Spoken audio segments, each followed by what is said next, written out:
Ya chicos, aprovechando que estamos acá todos, Michel viene en camino, les cuento que la próxima semana vamos a tener el módulo neurocrítico, va a presentar el doctor Ojeda con las patologías más comunes recibidas en nuestra unidad, va a estar Cristian Calisto con Betsy, van a hablar de los cuidados de enfermería del paciente neurocrítico, todo esto nuevamente la próxima semana, y Mario Triviño va a hablar sobre la secuela de los pacientes neurocríticos asociados a todos los dispositivos que generalmente quedan, que son traqueostomías, gastrostomías, los cuidados de prevención de lesiones por presión, ileostomía y MARSI, ¿ya?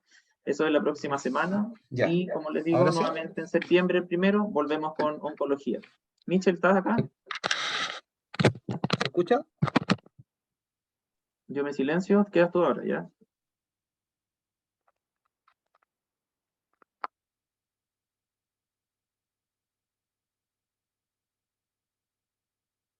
Ya. ¿Se escucha ahora? Sí, se escucha bien. Ya, genial. ¿Parto nomás? Sí, dale nomás. Ya, la siguiente, Dani. Bueno, buenas tardes, mi nombre es Michel Brunet, soy enfermero de la UPC y le voy a hablar de la carcinogénesis. Siguiente, por favor. Ya, entre los objetivos generales, el objetivo general es incorporar conocimientos sobre la carcinogénesis, específico, analizar y describir los pasos del desarrollo del cáncer, describir las etapas de la carcinogénesis, identificar los tipos de carcinógenos. Siguiente.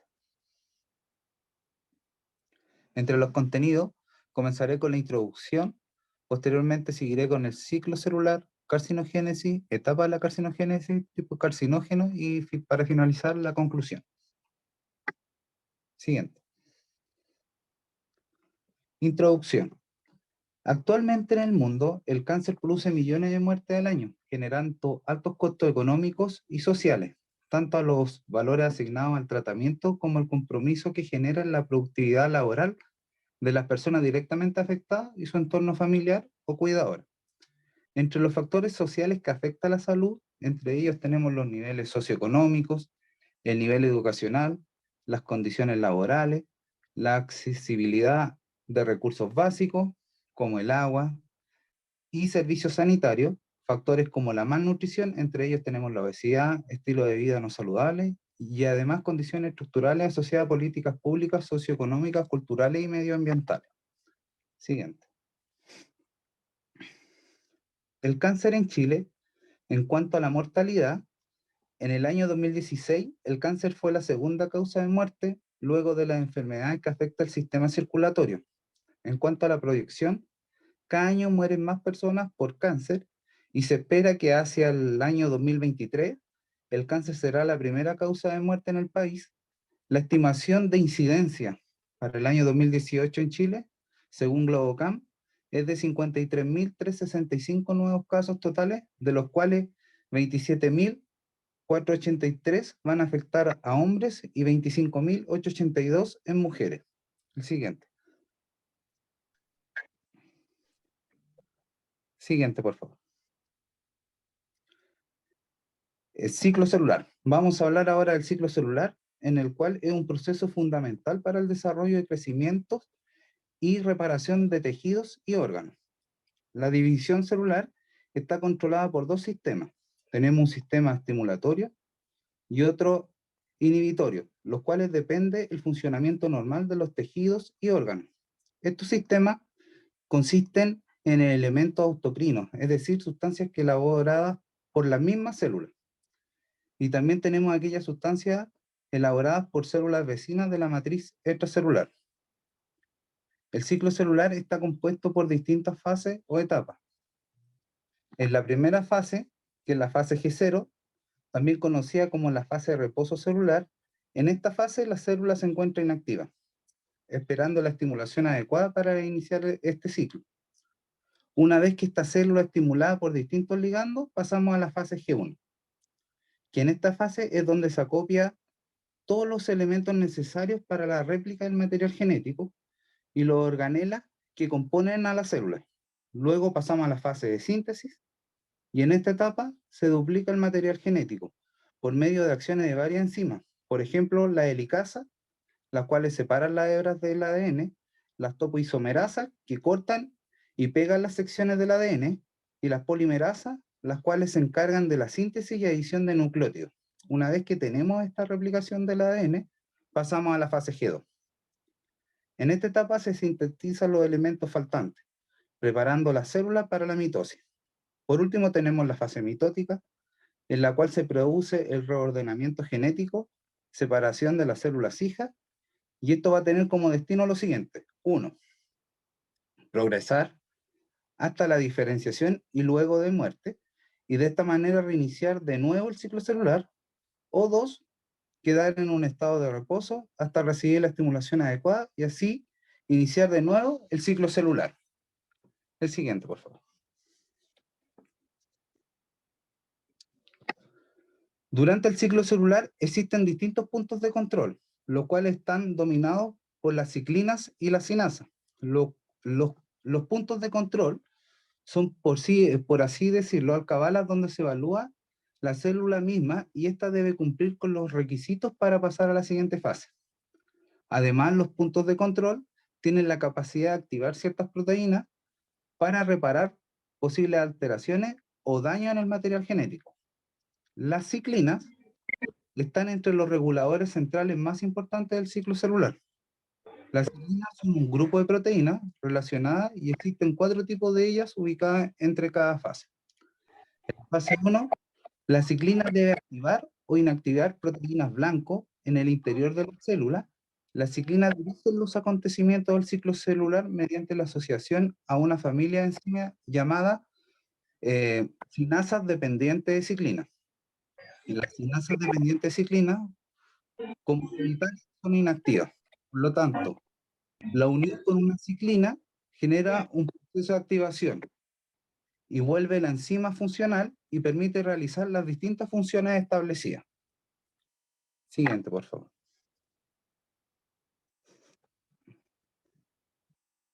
Siguiente. Ya. La carcinogénesis. La carcinogénesis es el proceso de transformación progresiva de la célula normal a una célula maligna.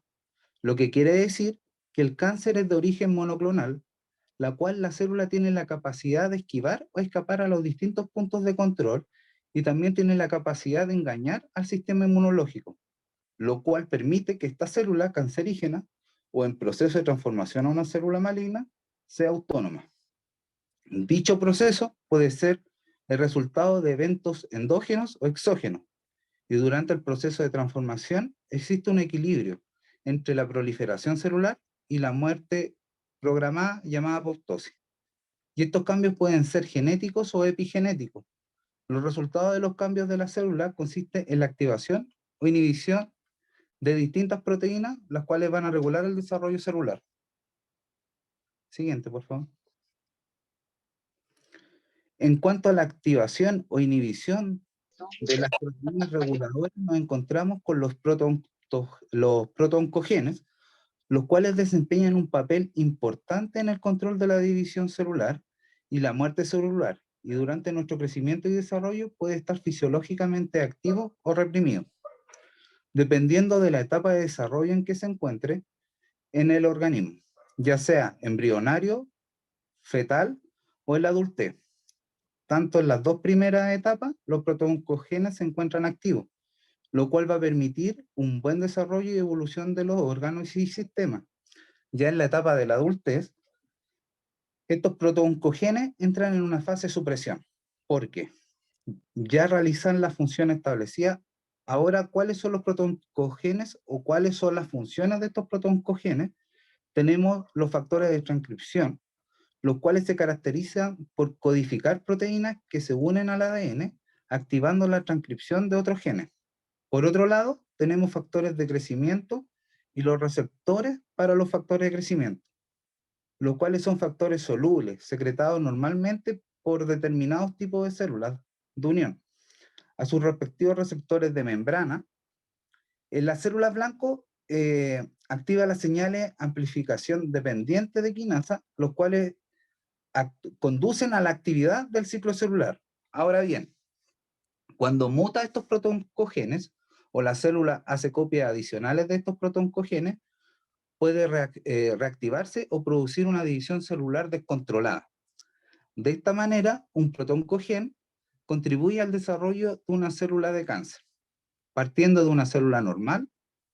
Una vez que un protoncogen es activado por una mutación, se le denomina oncogenes. Por ello, la activación de oncogenes es un tipo de lesión genética que va a contribuir al desarrollo de un tumor.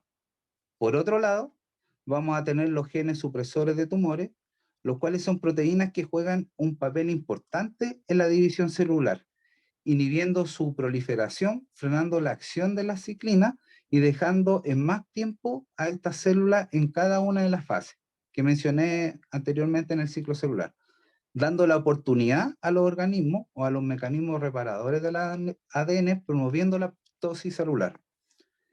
En caso que estas lesiones sean múltiples y no se puedan ser reparadas, ya, así que eso.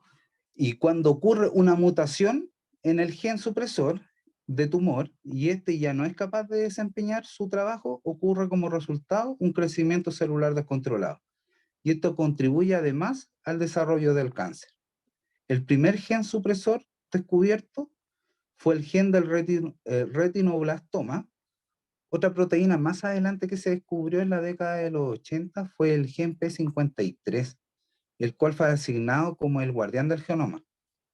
Cuando el daño al genoma es muy severo y supera la capacidad de los mecanismos de reparación, este gen, el guardián del genoma, es capaz de iniciar la síntesis de enzimas implicadas en la producción de radicales libres de oxígeno e inducir el proceso de apoptosis.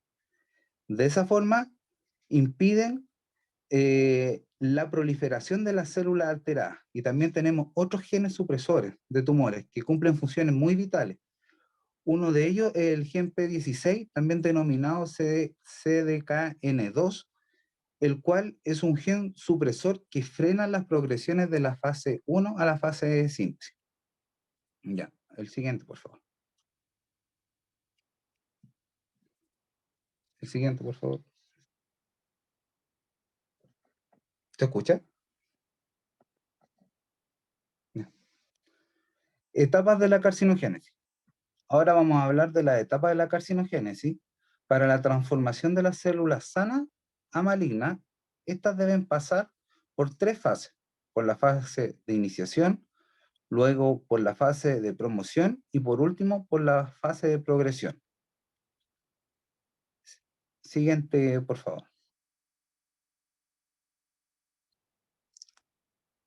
Siguiente, por favor.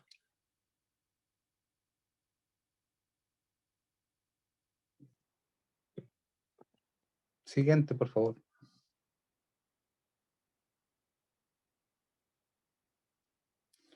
Ya. Fase de iniciación, la cual es una alteración a nivel del genoma y en ella están implicados 3 procesos fundamentales.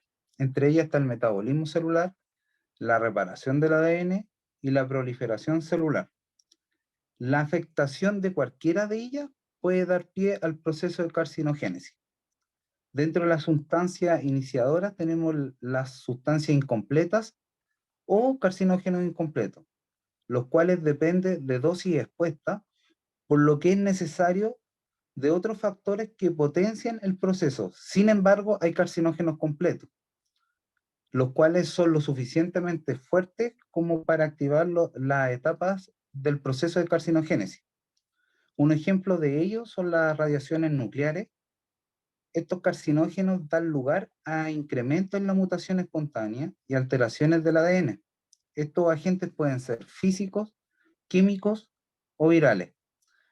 Dentro de los carcinógenos físicos tenemos las radiaciones, las cuales ionizan la fase inhibiendo el P53, estimulando la interleuquina 1 y 6, las cuales van a actuar como factores de crecimiento, aumentando la formación de radicales libres. Estos carcinógenos físicos pertenecen a los carcinógenos exógenos. Luego tenemos a los carcinógenos químicos, que tienen como blanco preferido los nucleótidos del ADN, especialmente las guaninas, las cuales van a provocar mutaciones irreversibles.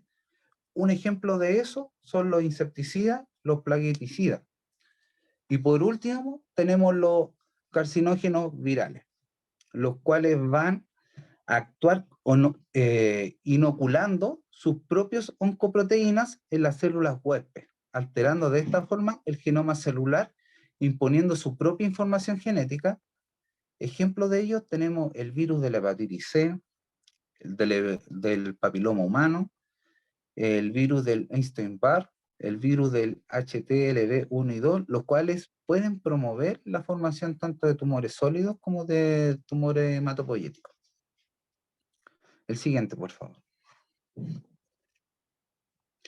La fase de promoción, ya cuando la célula ya se encuentra iniciada, pasamos a la fase de promoción. Y en esta fase, los agentes promotor, el compuesto capaz de producir la expansión selectiva de aquellas células que mencioné anteriormente, la célula iniciada en esta etapa representa la etapa de crecimiento celular.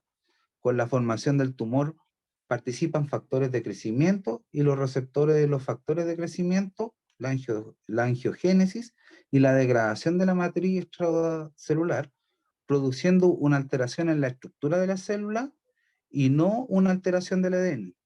Es decir, el genoma, si la célula iniciada sigue siendo estimulada por agentes carcinógenos, que ya mencioné anteriormente, y su proceso de división es estimulada durante el tiempo más prolongado, va a existir la posibilidad de dar paso a la fase de progresión. Durante esta etapa es importante sí resaltar que es reversible. Es decir, que si uno detiene o deja de estimular a la célula con los carcinógenos virales o los carcinógenos químicos físicos, este proceso puede parar. La siguiente, por favor. En la etapa de progresión, la célula iniciada o en etapa de promoción es capaz de convertirse en una célula maligna. Inicia la invasión de los tejidos vecinos o a distancia, y cuando uno habla de invasión o distancia, habla de la metástasis. Las características morfológicas en esta etapa ya son irreversibles. Existen alteraciones mitóticas, las células en fase de progresión, es decir, las células cancerígenas tienen la propiedad de no responder a las señales regulatorias, que normalmente limitan la proliferación celular debido a los daños ocasionados ya en el ADN. Además, conlleva a la síntesis de proteínas anormales y a las pérdidas de otras normales, expresadas en la membrana plasmática. Durante esta etapa se presentan los siguientes elementos en el microambiente celular. La siguiente, por favor. La degradación de la matriz celular, la migración celular, la evasión a la respuesta inmune y la colonización. La siguiente, por favor. Tipo de carcinógeno. Los diferentes tipos de cáncer son causados por la acumulación de alteraciones genómicas y epigenéticas, y a mayor entendimiento del cáncer se ha logrado gracias a la información de la primera secuenciación del genoma. Los carcinógenos se clasifican dependiendo si afectan directamente al ADN. Allí tenemos distintos nombres: carcinógenos genotóxicos y carcinógenos epigenéticos. Los carcinógenos genotóxicos son aquellas sustancias o agentes que actúan como iniciadores o promotores, teniendo la capacidad de alterar el ADN, provocando mutaciones, aberraciones cromosómicas y alteraciones en sí del metabolismo, aumentando la oxidación del ADN, y mediante la acción de radicales libres, inhibiendo el proceso de reparación. Un ejemplo de ello tenemos la radiación ultravioleta y aquellos virus como lo he ido mencionando. Ya, y por otro lado, tenemos los carcinógenos epigenéticos.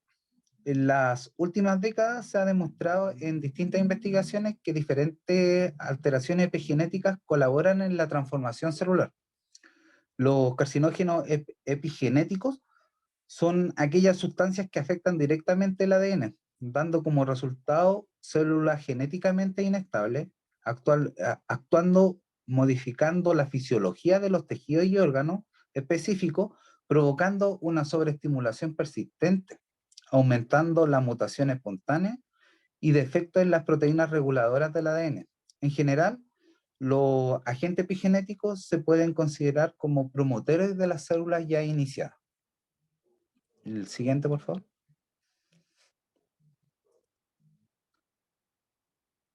Ya. Bueno, y como conclusión, podemos decir que existen puntos de control y proteínas que favorecen o frenan el ciclo celular, que existen carcinógenos genéticos y epigenéticos que causan, facilitan y mantienen las aberraciones cromosómicas y genómicas, y además el tiempo de latencia de la mayoría de los agentes oncogénicos puede conllevar a que el cáncer no se produzca solamente inmediatamente, sino puede conllevar a décadas para el desarrollo, ¿ya? Así que, la siguiente. Gracias.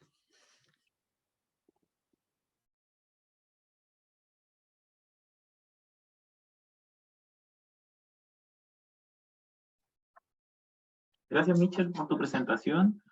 Estamos partiendo recién este módulo. Creo que en oncología no somos expertos, pero hemos recibido hartos pacientes oncológicos ya desde varios años y creo que partir primero discutiendo este tema es principal. Habíamos dispuesto otro orden de esta sesión, pero creo que fue muy buena idea integrar esto como generalidades asociadas a la carcinogénesis, ¿ya?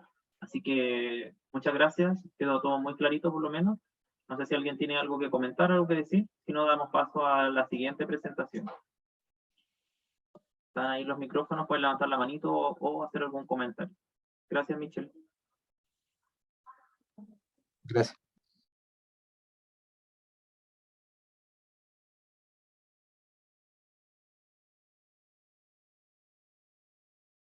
Si no tenemos dudas entonces, porque quedó súper claro, ¿ya? Vamos a tener entonces la siguiente presentación, Evelyn Mundaca. No sé si está acá conectada. Sí. Sí, estoy acá. Hola, Eve. Hola, hola, Dani. Ya voy a compartir la presentación. Ok. Ah, pero tienes que habilitarlo, dice. Que me sale el anfitrión inhabilitó la función. Ahora sí, a ver, inténtalo. A ver. Sí. Ya. Ya, yo te dejo ahora. Con ustedes, Evelyn Mundaca va a presentar lo que es mieloma múltiple. ¿Ya? Ya.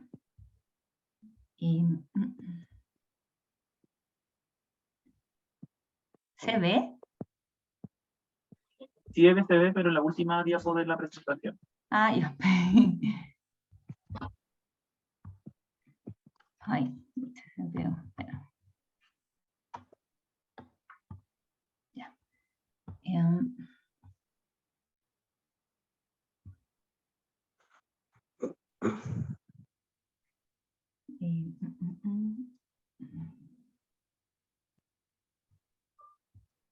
Un segundito. Ya. Mieloma múltiple, entonces. Mi nombre es Evelyn Mundaca y soy enfermera de UPC. Hoy pregunta que no puedo ver, ¿se ve imagen también? Eve, disculpa, tienes que ponerlo en modo presentación abajo esa copita de chiquitita. Ay, ya. Ahí. Ya. Que pregunta si se ve imagen y voz también, ¿cierto? Sí, ambas cosas. Ya. Ya. El mieloma múltiple es un cáncer hematológico caracterizado por la proliferación de células plasmáticas que producen una inmunoglobulina monoclonal o fragmento de la misma en forma de cadenas livianas o pesadas para proteína M, que es esta proteína maligna. Estas células invaden y destruyen el tejido óseo adyacente. Su etiología es desconocida, aunque se han sugerido factores cromosómicos, genéticos, radiación y exposición a químicos. Bueno, esta es una imagen que en el fondo muestra que las células tienen un origen en la médula ósea, y esta es la célula madre que se va diferenciando hasta transformarse en la célula plasmática, que en condiciones normales se produce en la médula ósea, pero se maligniza cuando ya empieza a reproducirse sin control. La epidemiología a nivel mundial representa 1% de todas las células de los cánceres y 13% de las neoplasias hematológicas. En Chile, 2,9 casos por 100.000 habitantes según datos del 2007. Y la relación hombre a mujer es 4 a 2,5. La edad de presentación aproximada es de los 65 años. La fisiopatología hay una sobreproducción de inmunoglobulinas, como decíamos. Esta proteína M o proteína normal es la proteína inmunoglobulina monoclonal producida por las células plasmáticas malignas. Destaca en la IgG hay un 55%, hay un 20% de la IgA, y de los pacientes que producen IgG o IgA, el 40% también tiene proteinuria de Bence-Jones, que es la presencia de cadenas livianas kappa o lambda monoclonales libres en la orina. En el 15 al 20% de los casos, las células plasmáticas secretan solo proteína de Bence-Jones, y hay 1% de la inmunoglobulina D. ¿Ah? En raras ocasiones los pacientes no tienen proteína M en la sangre y en la orina, aunque el ensayo utilizado en la actualidad para medir la cadena ligera libre en suero demuestra cadenas ligeras monoclonales en muchos de estos pacientes antes considerados no secretores. Ya, esta imagen se sale diferente. ¿Aló? Ya. Esta imagen es de la inmunoglobulina. Aquí está la célula plasmática que produce las inmunoglobulinas y esta es la inmunoglobulina en sí, que tiene estas cadenas pesadas y las cadenas livianas. En las cadenas pesadas tenemos la inmunoglobulina G, la A, la M, la D y la E, y en las livianas la kappa y la lambda. Fisiopatología en la plasmacitomas, que es el crecimiento normal de las células plasmáticas. Acá se desarrolla osteoporosis difusa o lesiones osteolíticas aisladas, habitualmente en la pelvis, en la columna, en las costillas, en el fémur y el cráneo.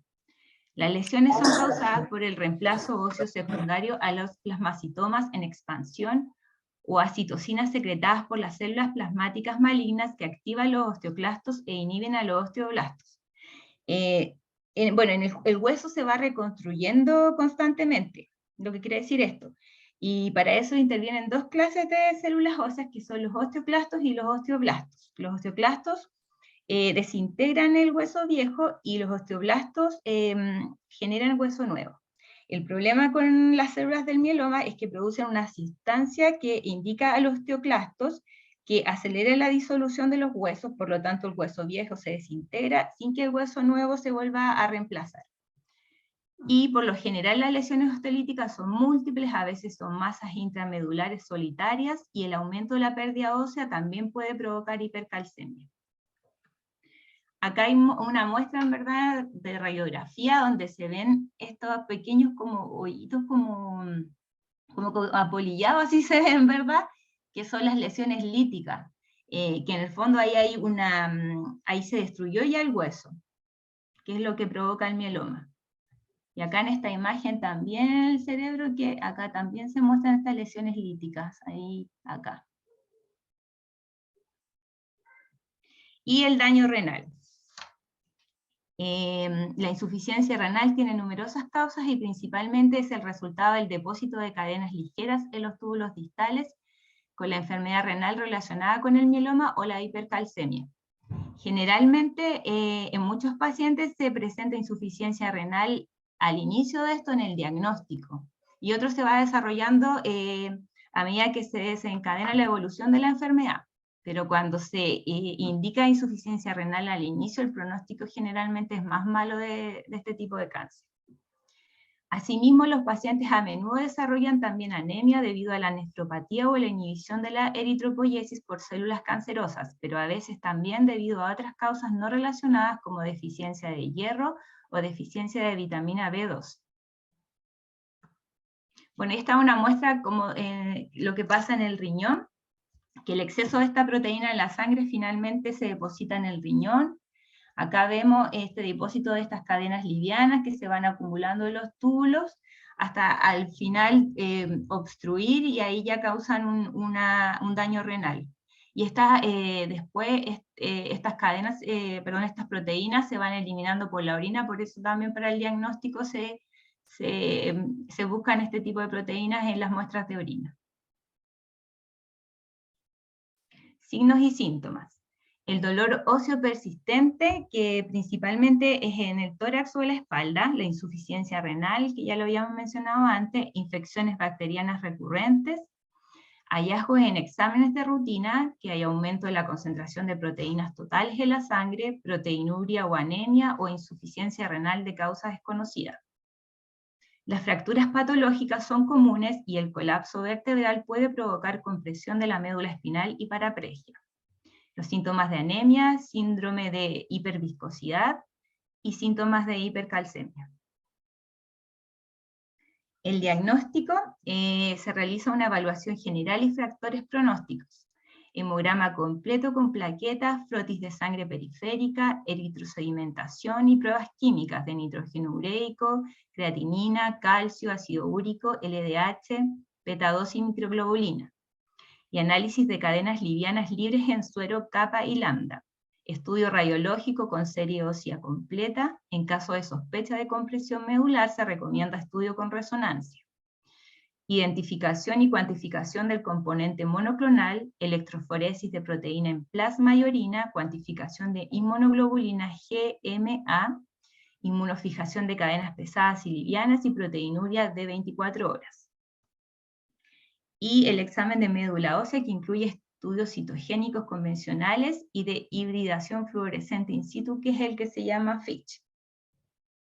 Bueno, esta es una imagen que como que lo ve más el hematólogo en realidad, pero es como para mostrar que esta es la electroforesis, y bueno, aquí están los distintos tipos de proteínas que les aplican un gel, y ahí se van como acumulando cada tipo de proteína y se ve la concentración. Esto es lo que se ve en el laboratorio, y esto es como lo que ya ellos lo informan, que generalmente los niveles elevados de albúmina, que es lo crítico acá. Y este es el FISH, que el FISH en verdad, eso también como digo lo ve el hematólogo, pero es como para mostrarlo, sirve para ver qué tipo de alteración genética tiene este tipo específico de mieloma, es un estudio ya más profundo. Y el diagnóstico definitivo, la aspiración y o biopsia de médula ósea, en el que van a aparecer más de 10% de estas células plasmáticas malignas. Bueno, esta es la biopsia, y acá se ve en el frotis que aquí están las células normales de la médula ósea, pero acá ya se ve un aumento muy, muy grande de las células plasmáticas malignas, que son estas oscuritas. La etapificación. A través del sistema de etapificación internacional se hace este estudio. Este sistema en el fondo determina la extensión y la gravedad de la enfermedad, y utiliza los niveles de albuminemia y beta-2 de microglobulina plasmática para estratificar a los pacientes en 3 etapas.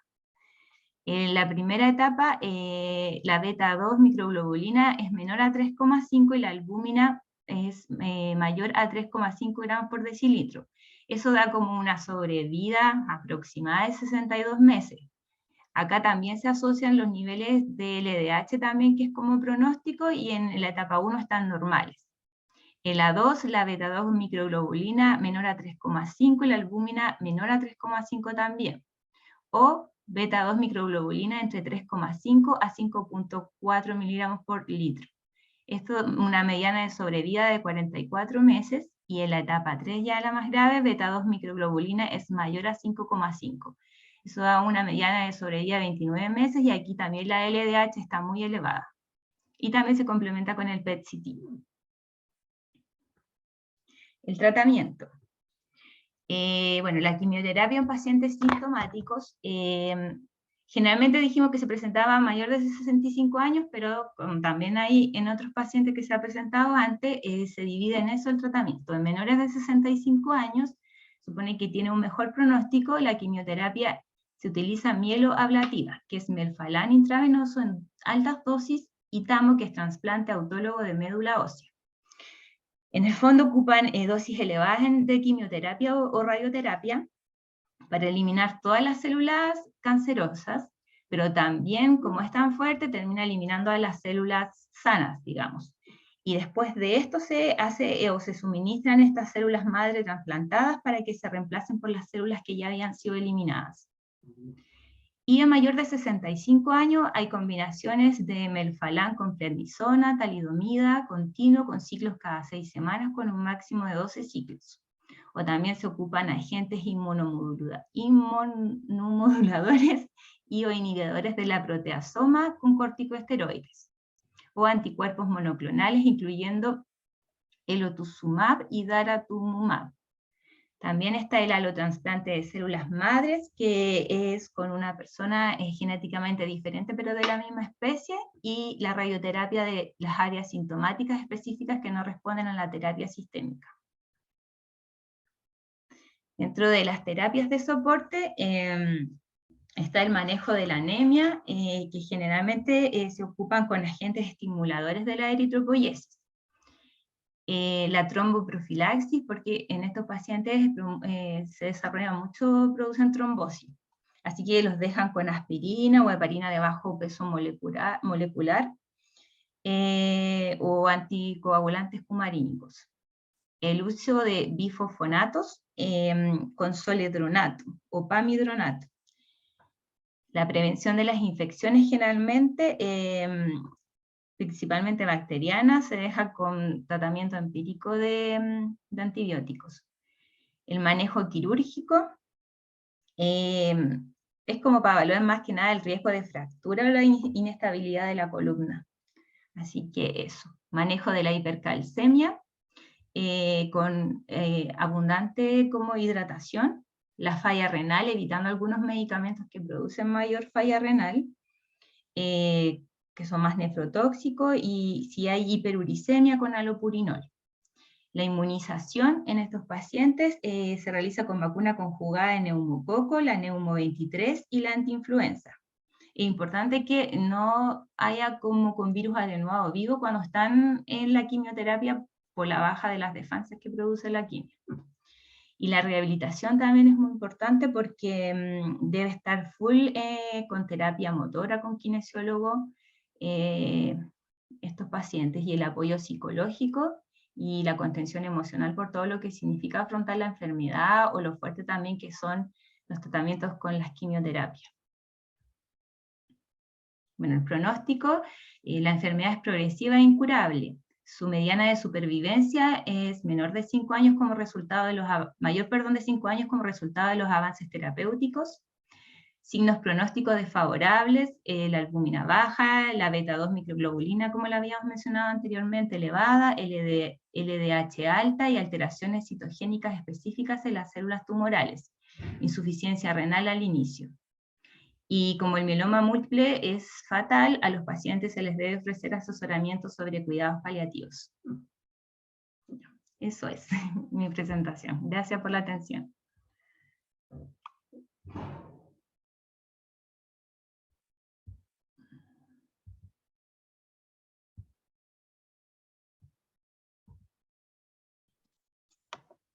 Eve,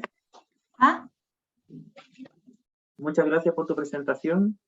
¿Puedes dejar de compartir nomás? Ya. Ahí sí. ¿Alguien tiene alguna pregunta asociada a esto? Eve, ¿quisieras agregar algo como para finalizar? ¿Algún dato, algo que te llamó la atención? No sé. ¿Algo que quisieras como compartir? ¿Adicional? No, la verdad que nombré todo, o sea, como que traté de resumirlo porque es un tema que es complejo y abarca harto, sobre todo en los tratamientos que no tenemos como mucho, son nombres como difíciles, entonces no estamos tan familiarizados, y como recién estamos recibiendo más pacientes oncológicos, traté de hacerlo como lo más simple posible. Ya. Igual consultaste una guía clínica, ¿no es cierto? Sí, consulté guía clínica.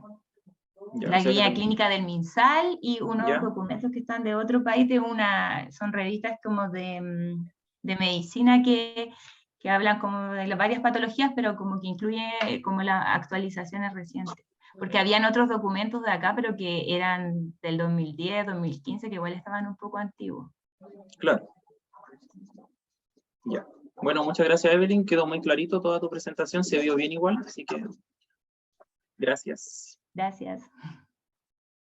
Javiera, ¿estará por ahí? Sí, aquí aquí estoy. ¿Se escucha? Sí, bajito, sí. Ya, ¿ahora? Sí, ahora sí. Javi, Ya. ¿cómo quedamos? ¿Yo presento o tú compartes? No me acuerdo. No sé qué funciona, déjame intentar. Ya.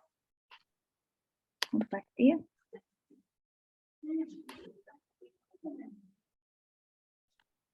Creo que no me deja.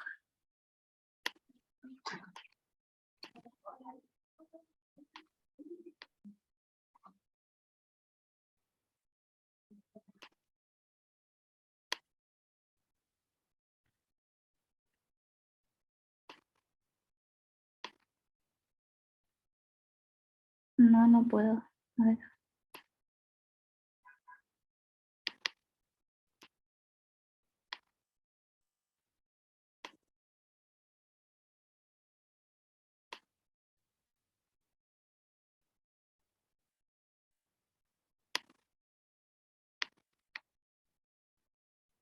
No, no sé cómo lo hicieron con... En la parte de abajo hay una flecha verde que dice compartir pantalla. Tienes que hacer clic ahí y te va a mostrar varias pantallitas y ahí seleccionas la que tú quieres mostrar. Donde están todos abajo. O también puedes apretar Alt S.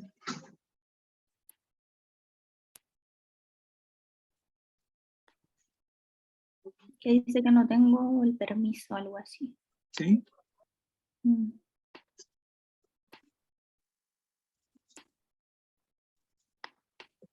Sí.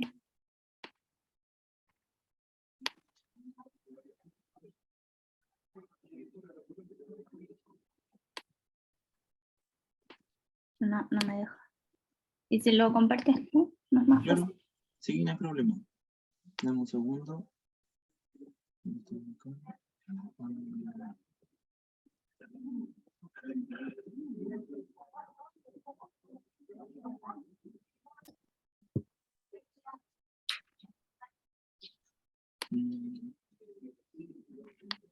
¿Me lo enviaste por correo? No recuerdo. Está en Canva. Ya, pero no tengo acceso. Se supone que sí.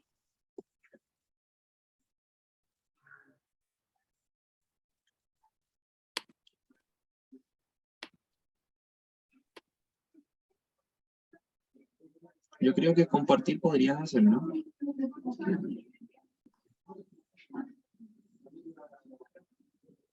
Y ahí te mando el link.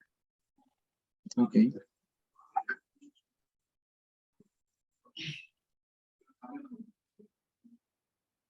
Bien, ahí está cargando y está ok. Ya.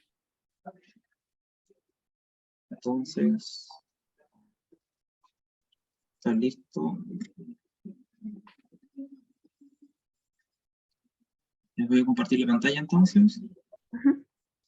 Y te dejo a ti, Javi. Entonces, adelante, voy a presentar Javiera Leucemia.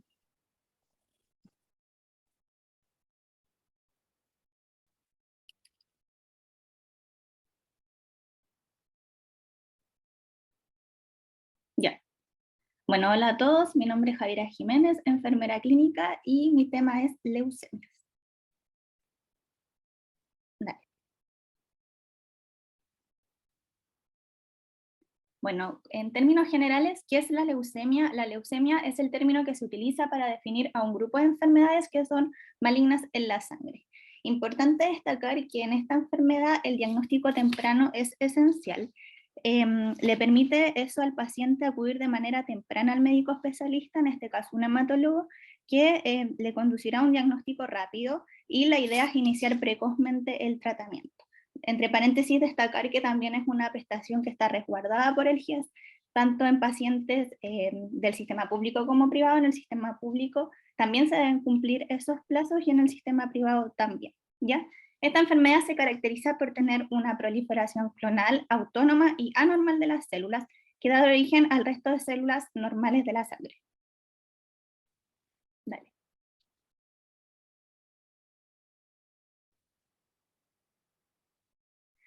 Esto anterior implica que esta célula temprana sufre un cambio genético que hará que se produzca sin control un clon anormal de sí misma. Esta producción anormal desordenada hace que se produzcan células que son iguales en el fondo, y esto desplaza el espacio de las células normales de la médula ósea, generando en el paciente anemia, sangrado y predisposición a infecciones.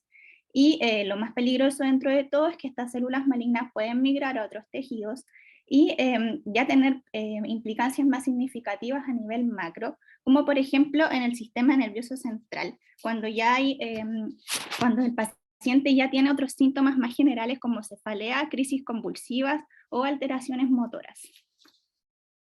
Dale. La leucemia tiene dos formas de clasificación. Según su velocidad de evolución, pueden ser agudas o crónicas, y según el tronco de procedencia de la célula, desde una célula madre, pueden ser mieloides o linfoides.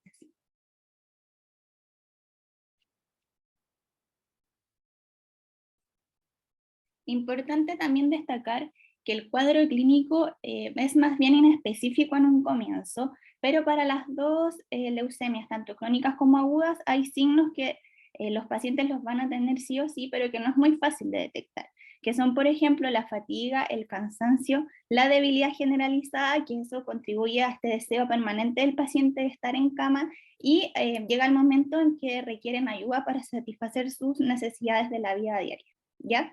Y también es importante destacar que más o menos el 50% de los casos de leucemias crónicas no tienen ningún signo de alarma y son un hallazgo como incidental en un hemograma que le pide otro médico como de control de cualquier otra patología, y ahí recién se enteran que la padecen. Vale. Vamos a partir entonces por las leucemias agudas, tanto mieloides como linfoides. Yo traté de resumir lo más posible porque es mucha información, así que de todas formas el power va a quedar para ustedes, ¿ya? La leucemia mieloide aguda es esta neoplasia caracterizada por la proliferación clonal de células del origen mieloide, ya que tienen capacidad reducida de diferenciación, por lo tanto disminuyen en el paciente la cantidad de matiz, plaquetas y granulocitos. Su incidencia es 1.5 casos cada 100.000 habitantes y se presenta frecuentemente en pacientes mayores de 60 años con una edad media de 65. Y la mortalidad de esta enfermedad está dada por hemorragias o infecciones. La etiología, o sea, la causa, es desconocida hasta el momento. Hay algunos factores genéticos que tienen predisposición, como el síndrome de Down o algunas anemias, pero también se ha estudiado que la radiación puede tener algún tipo de implicancia, los alquilantes o algunos tratamientos con quimioterapias previos.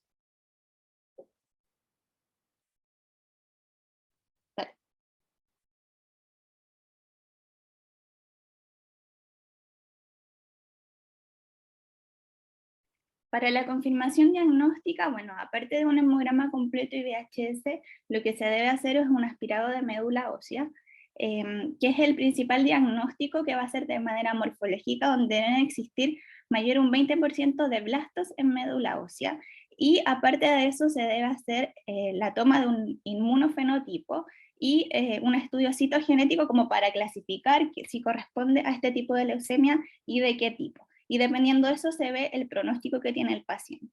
Además, se pueden tomar marcadores tumorales y se debe complementar con estudios generales como función hepática, renal, electrolitos, albúmina, perfil bioquímico. ¿Ya? Vale. Importante de esto, más que nada, para nosotros en términos prácticos, es, por un lado, que el aspirado de médula ósea, yo creo que la mayoría lo hemos visto, es esta punción que se hace con un trocar del paciente en un hueso que tenga acceso a algunas células madres. Principalmente se hace en cresta ilíaca o también puede ser external, ¿ya? Y ahí nos van a explicar que de todas formas el paciente tiene que estar en reposo, un ratito plano, porque puede tener implicancias sobre todo como síntomas vasovagales, entonces hay que tener a ese paciente en observación.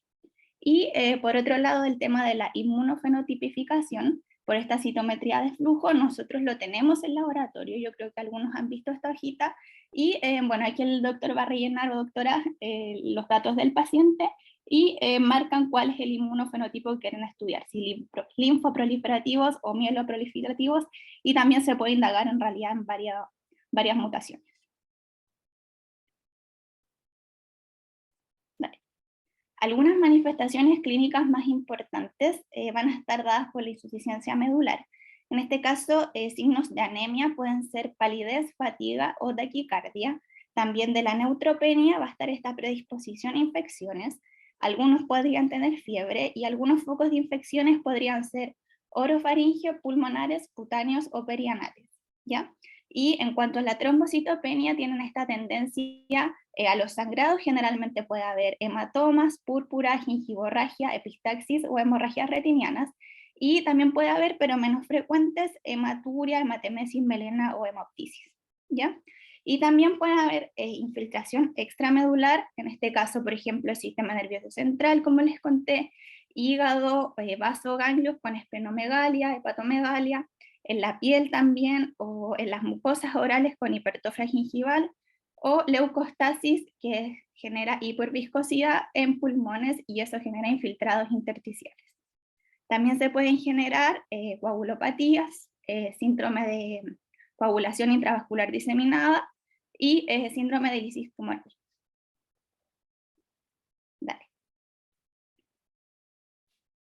Para el tratamiento entonces se debe generar una hidratación vigorosa, y también para prevenir el tema del síndrome de lisis tumoral, hidratación y asociado a lo purinol, ¿ya? Para la hiperleucocitosis también se debe usar hidroxiurea, y se recomienda el inicio precoz de la quimioterapia, esto por la guía clínica en realidad de leucemia, ¿ya? Transfusión incluso de hemoderivados solamente cuando hay recuento plaquetario, para mantener un recuento plaquetario, perdón, de mayor a 10.000, hemoglobina ojalá mayor a 9, y mantener un fibrinógeno ojalá mayor a 150. Se pueden agregar factores estimulantes de colonias como el neupógeno filgastrin, que están indicados en caso de infección grave, que está estudiado que no mejora la sobrevida, pero sí acortan la neutropenia, ¿ya? Y en cuanto a eso también queríamos hacer un paréntesis como para bajar un poquito la información para que sea transversal con lo que hacen en oncología, que son los que tienen como los estudios más recientes, y ellos nos comentaron al mismo respecto que cuando se administra endovenoso, la idea es que puede ser en 20 cc de glucosal 5, pero en 5 minutos, no un bolo tan rápido, ¿ya? Y se recomienda en pacientes que tienen menores a 10.000 plaquetas. También se debe realizar profilaxis infecciosa de hongos, de bacterias con levofloxacino, de Pneumocystis jirovecii con clotrimazol, y antiviral con aciclovir, ¿ya? Y antieméticos también en caso de necesidad del paciente.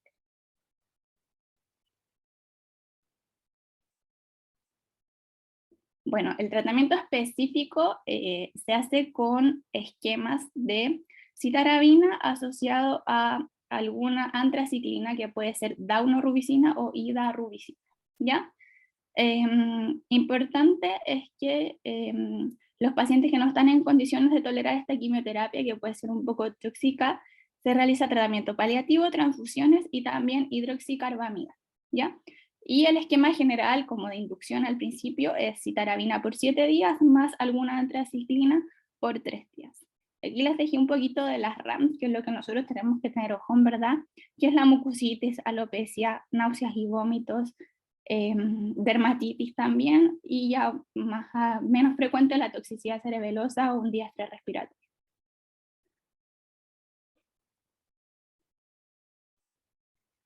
Por otro lado, la leucemia linfoide aguda es una patología oncológica que se caracteriza por la proliferación y expansión clonal de células inmaduras, en este caso de estirpe linfocitaria, que puede ser B o T, que infiltra también médula ósea y invade la sangre. En los niños esta leucemia es la más frecuente, y en adultos corresponde al 20% del total, pero en este caso la media de presentación es más jóvenes, pacientes entre 25 y 30 años. En este caso el comienzo es agudo y las manifestaciones no preceden por más de 3 meses al diagnóstico. Bueno, para la confirmación diagnóstica también son similares los exámenes, en realidad no voy a andar más en eso. Lo importante es que en el aspirado debe haber presencia de blastos de estirpe linfoide, BOT, que comprometan a más del 20% de esta médula ósea. También se puede hacer la citometría de flujo para caracterizar la estirpe de célula BOT, y estudio citogenético también para marcar las alteraciones como microsomales, ¿ya? Y ahí, bueno, hay un resumen como de lo alterado que vamos a encontrar tanto en el hemograma, leucopenia, anemia, trombocitopenia, y en el perfil bioquímico, hiperuricemia, hipocalcemia, hiperfosfemia e hipercalemia. Dale. Algunas manifestaciones clínicas también, bueno, por supuesto va a haber cansancio, fatiga, una baja de peso, palidez, hemorragias, igual que en la otra, petequias, equimosis, fiebre, que en el 75% de los casos es causa infecciosa, pero también hay un 25% que tiene causa tumoral. Diátesis hemorrágica, que es esta tendencia en el fondo a tener sangrados frecuentes, hepatomegalia, esplenomegalia, adenopatías, dolor muscular. Puede haber en un radio de tórax, se podría evidenciar un ensanchamiento del mediastino o un síndrome de vena cava, y también puede haber compromiso a nivel del sistema nervioso central.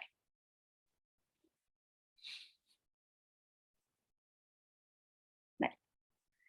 En este caso el tratamiento también parte con una hidratación endovenosa, y el tratamiento de reducción tiene un esquema que generalmente es el mismo, que corresponde a corticoides que pueden ser prednisona o dexametasona asociado a vincristina o a una antraciclina, ¿ya? Y además de eso, a estos mismos medicamentos, a estas quimios, se le puede adicionar L-asparginasa, que el Danilo me comentaba que lo han pasado en algún momento arriba en el octavo, mecaptopurina, metotrexato, citarabina o etoposide, que en el fondo no mejoran la tasa de remisión completa, pero reducen el tiempo para lograr la remisión, así que de todas formas está estudiado que ayudan al tratamiento.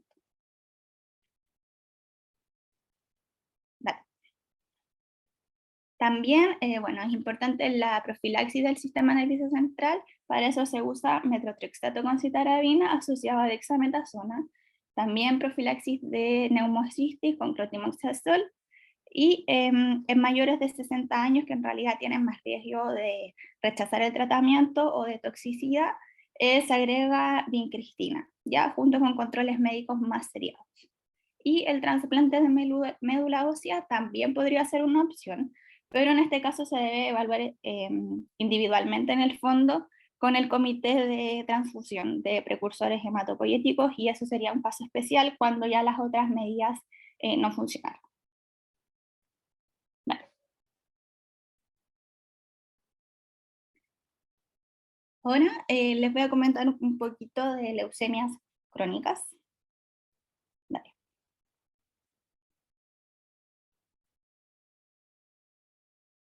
La leucemia linfática crónica, por un lado, bueno, destacar también que esta leucemia también es bien silenciosa. Generalmente los pacientes son asintomáticos y las alteraciones son destacadas en un examen hematológico de rutina. La principal manifestación en este caso serían síntomas como adenopatías y esplenomegalia, como vemos ahí en la foto, en realidad generalmente adenopatías del cuello o lesión cervical, ¿ya? Dale.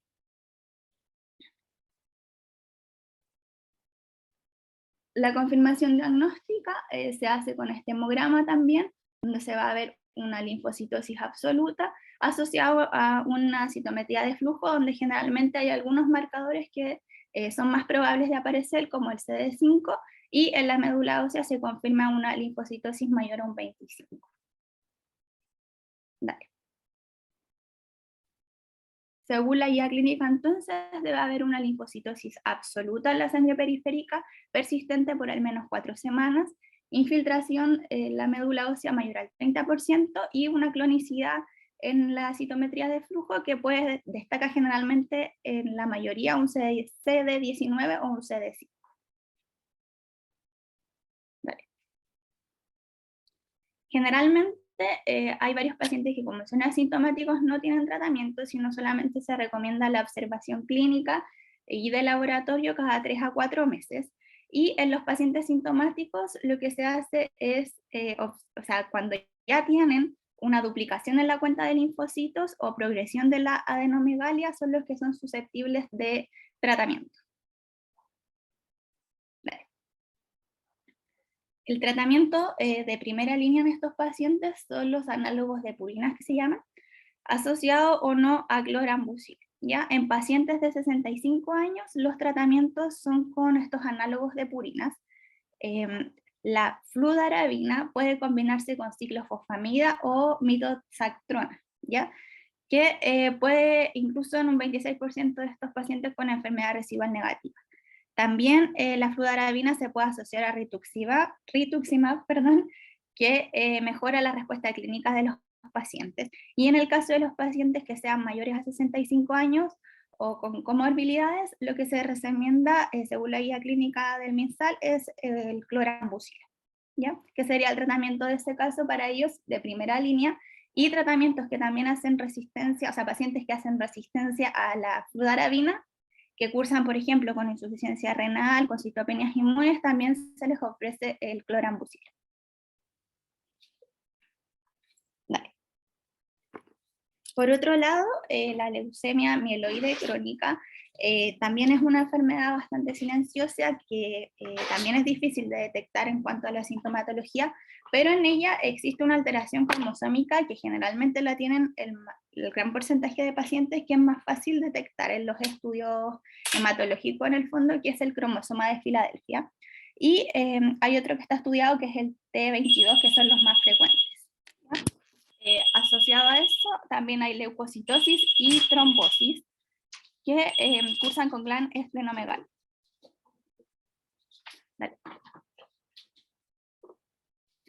La confirmación diagnóstica en ese caso, bueno, hay leucocitosis con desviación a la izquierda, plaquetas elevadas, un VHS bajo, una gran hipercelularidad en la médula ósea, y se observa este cariotipo de cromosoma Filadelfia positivo en un mayor al 95% de los casos.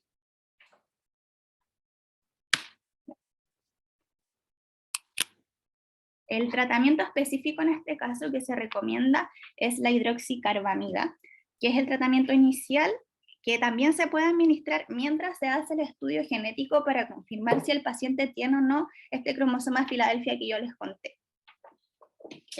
Mientras se hace eso, entonces el tratamiento de primera línea es la hidroxicarbamida, y cuando ya se confirma esta presencia, se hace el cambio al tratamiento con mesilato de imatinib, ya que sería el tratamiento de primera línea en este caso, ¿ya? Y si no se tiene respuesta, se puede asociar a otro tratamiento como es el detacinib o el nilotinib, ¿ya? Si no se logra la respuesta esperada, también hay otros tratamientos con tiroxina quinasa. Y también se puede evaluar o no el trasplante de médula ósea, que también se evalúa en pacientitos que hacen resistencia a estos inhibidores. Vale. Como punto aparte, en realidad, importante destacar que varios de estos pacientes van a cursar con neutropenia febril. Va a haber un módulo dedicado a eso, así que solamente quiero destacar que va a ser una emergencia médica que vamos a tener que manejar, donde el paciente va a tener prioridad, va a tener que tener aislamiento, monitorización, tratar de controlar esta fiebre, y además el inicio de antibióticos de amplio espectro, asociado o no a factores estimulantes de colonia, según lo que estime el tratante. Dale.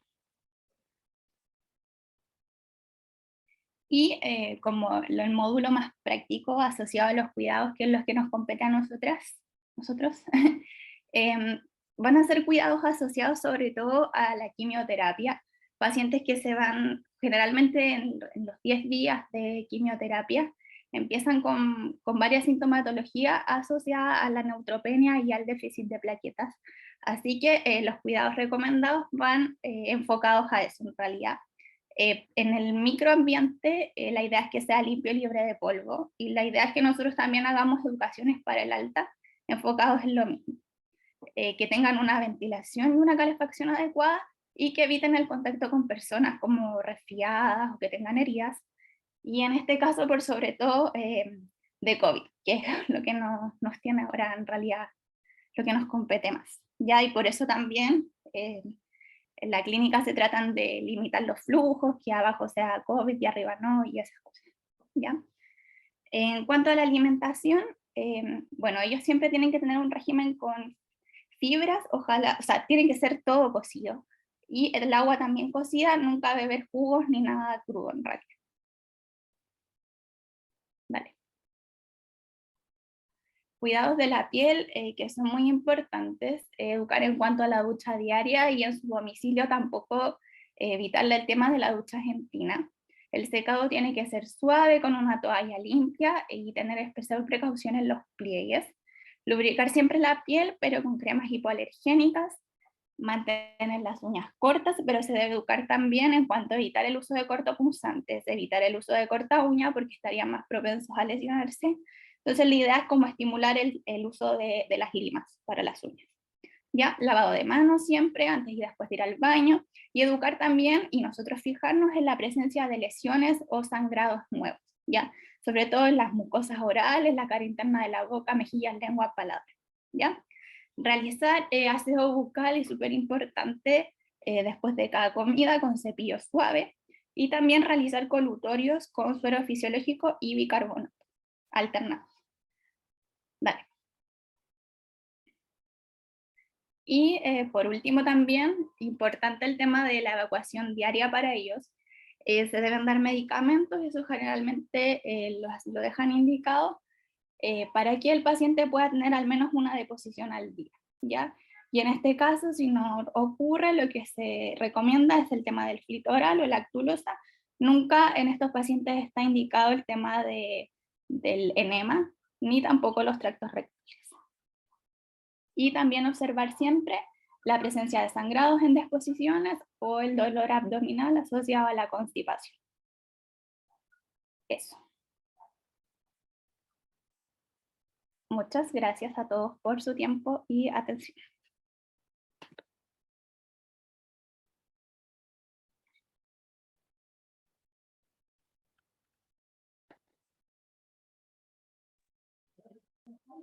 Gracias, Javi, por tu presentación. Se escuchó todo muy clarito. Ya, al igual, el tema, como lo anterior, también lo conversábamos incluso antes de que ustedes presentaran. Son temas que son extensos. Hay guías clínicas, hay harta materia, hay harto material del tema, y creo yo que resumirlo en este ratito es súper difícil. Pienso de que da para más. Ya, si bien no somos oncología, nosotros hemos recibido harto paciente con leucemia. Yo creo que más de alguno ha tenido alguna vez que administrar las drogas que tú nombraste. Ya, ahora tenemos un paciente acá arriba también oncológico, y creo que estar estas cosas recordándolas es súper bueno. No sé si está la doctora Zapata por ahí. Me escribió por interno que quería decir unas palabritas.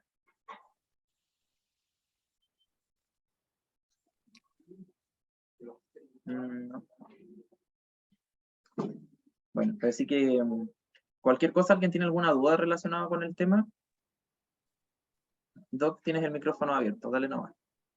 Hola Dani, hola Hola, a todos, Doc. buenas tardes. Hola, perdón por no poner la cámara, pero voy camino a la casa, así que no es muy estable la señal. Nada, mira, pues parece que soy de las pocas que está conectada de mis compañeros, pero bueno, quisiera primero felicitarlos a todos. Son temas muy extensos y técnica y académicamente muy difíciles de abordar, porque tienen, digamos, muchas aristas que hay que tocar para poder llegar a un diagnóstico y tratamiento. Yo creo que más que esa parte, creo que lo que habló Javi al final es como lo más importante que nos debe quedar como unidad. Cosas grandes, saber que siempre son pacientes muy complejos, que tienen muchas posibilidades de hacer infecciones muy graves, no solamente asociadas a su compromiso inmunológico y al compromiso medular propios de la enfermedad, sino también infecciones que van asociadas con el tipo de quimioterapia y con lo meduloablativas que puedan ser estas. Ese concepto que cada día vamos a ir escuchando más hace referencia a la toxicidad o al compromiso que pueden producir en cuanto a profundidad por la severidad de las mismas drogas y por la capacidad que tienen de penetrar a más células. Es súper importante, yo creo que como equipo, estar pendiente siempre de las cosas que pueden llegar a generar un mayor grado de morbilidad en los pacientes, que son el hecho de que consuman alimentos crudos, que los familiares ingresen alimentos o elementos que no son adecuados o que pueden llegar a ser una fuente de infección.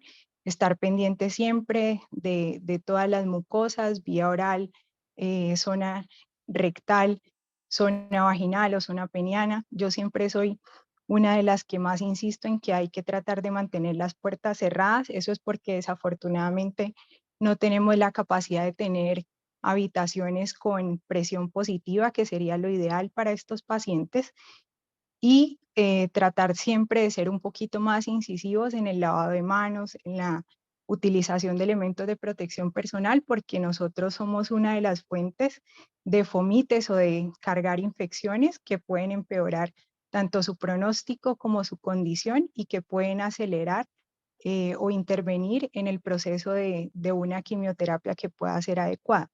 Generalmente estos temas son difíciles de tratar porque tiene que tener uno un grado de gusto para irse educando diariamente, porque son muy complejos, pero lo más importante es siempre estar como al pendiente de cosas que pueden llegar a ser inusuales y que a pesar de que nosotros consideremos que en otros pacientes no son importantes, en estos pacientes con fragilidad sí lo son.